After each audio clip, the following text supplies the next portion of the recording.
Hello and welcome back to No Bullshit. Today we're talking about another controversy in Hollywood, more like Hollyweird. This time it's surrounding the newest addition to the Predator movie franchise. Simply titled The Predator, this 2018 version is the fourth installment in the series, following Predator from 1987, and Predator 2 from 3 years later, and the much forgotten Predators from 2010. And right out the gate, I have to call bullshit on the new movie's title. While Predator 4 or More Predators wouldn't be good titles either, I'm also getting really sick of these movies and video games naming their fourth and fifth entries the same name as the first one. God of War for PlayStation 4 did the same thing earlier this year. And back to 80s movies like Predator, well, the Friday the 13th series did the same kind of thing in its 2009 entry, naming it the same title as the 1980 original, Friday the 13th. In fact, a lot of media properties have been doing this lately, and it inevitably leads to people having to add the year to the titles when talking about these things, saying something like, "This is my favorite part of Predator 1987, and this is why I hate Friday the 13th 2009, and so on. And you just know the studios and the company owners are pushing for these simple, same-name sequels and reboots, because in their minds, it makes the brand names even more profitable. But in my opinion, it's just lazy writing and kinda awkward. Regardless, the new 2018 The Predator movie comes out this weekend, and as I mentioned, it's amidst a pretty interesting controversy. You see, basically, one of the actors was outed as a registered sex offender, which prompted one of the other actors, Olivia Munn, to speak out about it, and this quickly led to the abrupt decision to cut the sex offender scenes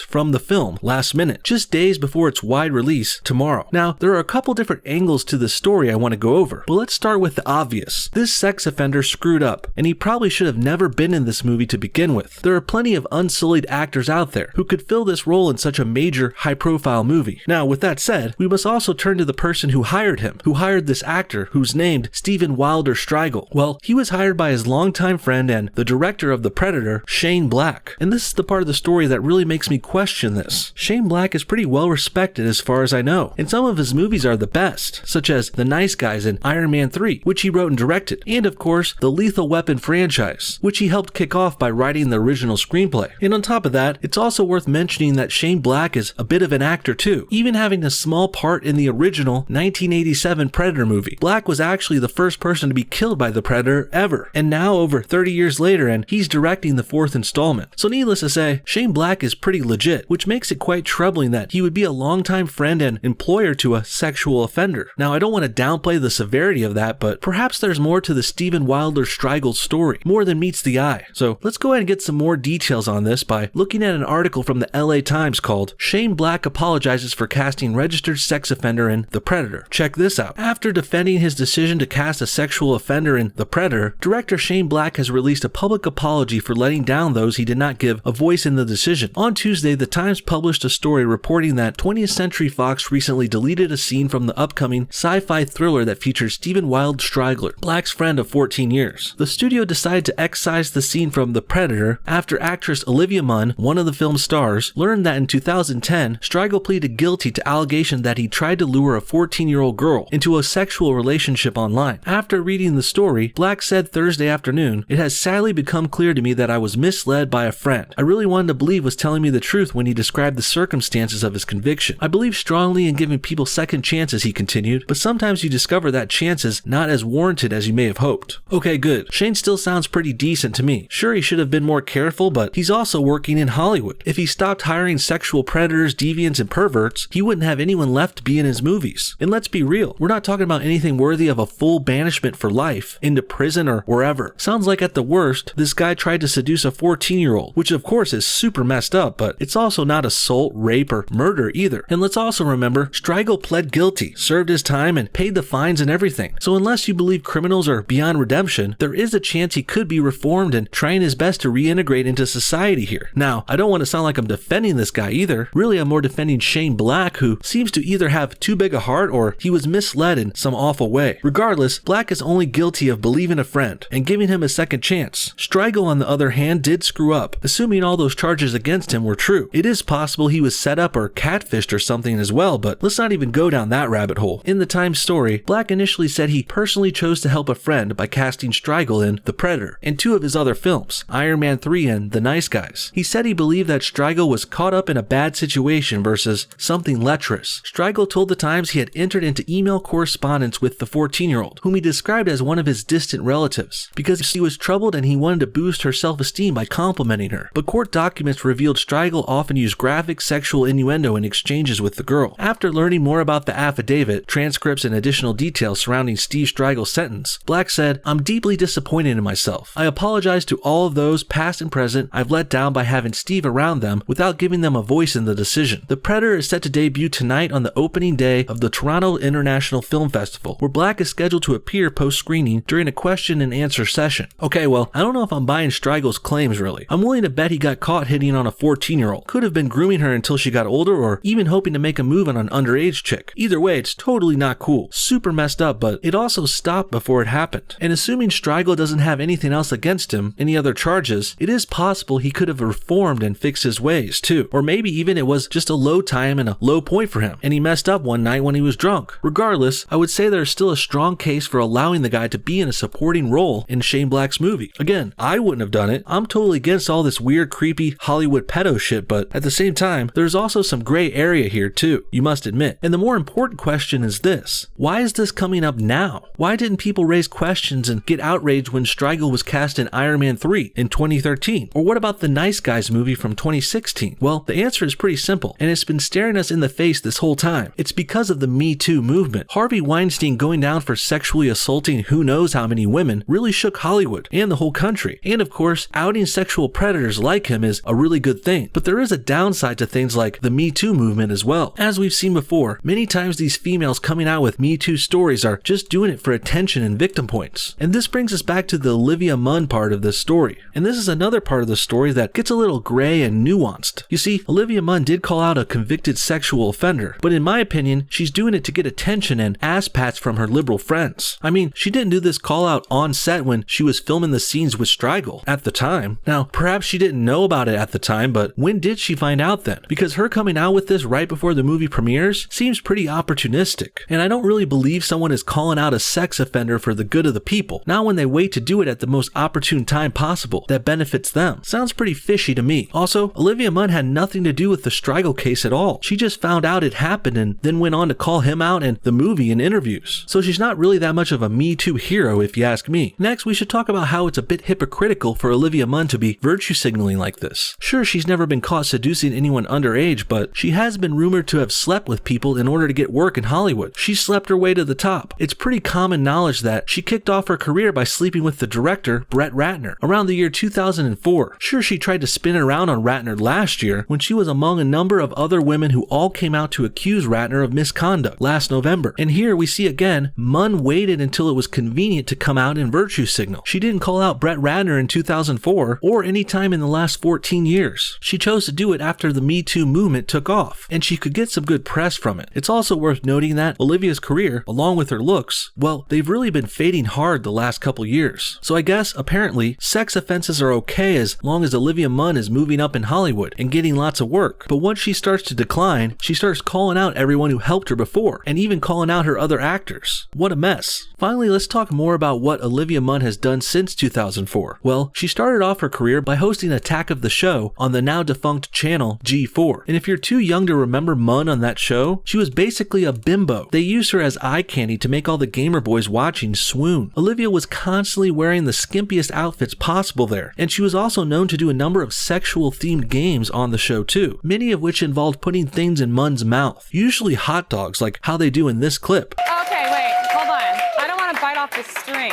No, you'll be fine.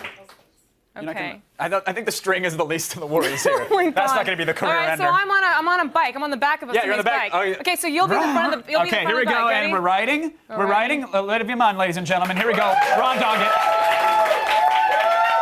I think you get the point, and I didn't even get into Olivia Munn's fappening photos, which leaked pictures of her blowing NFL star Aaron Rodgers on Snapchat. Pretty hot, I'll admit, but also, it's pretty sexual and borderline inappropriate, or even deviant. And this is why I think Munn calling out one of her co-stars now is pretty hypocritical, and it's almost certainly done in light of the Me Too movement, and in order to get a waning star like Olivia more attention and ass pats from the public and the media. Munn is already being heralded as a hero for this, but I don't think that's really accurate. As I've said before, she's a deviant deviant too. She's a deviant opportunist who's trying to capitalize here for her own gains. And lastly, let me just reiterate about the actor Striegel. What he did was certainly wrong, and I never would have hired him for the movie if it were me. But at the same time, I don't totally condemn Shane Black for giving him a second chance either. Black was either misled or he just made a huge mistake, and it happens. But what I don't like the most here is this leftist-fueled, perfectly timed, opportunistic virtue signaling from Olivia Munn. This kind of stuff just causes more Me Too hysteria, which inevitably leads to innocent men suffering as well. Sure, Striegel might not be innocent, but he's also not in jail now either. And I think many would argue criminals who serve their time and reformed and pay their debt to society, they might deserve a second chance too. What do you guys think? Should the Predator have cut this guy's scenes from the movie? Was Shane Black in the wrong for hiring Striegel? And what do you think Olivia Munn's angle is in all of this? Comment your thoughts below, and thanks for watching No Bullshit. See y'all next time.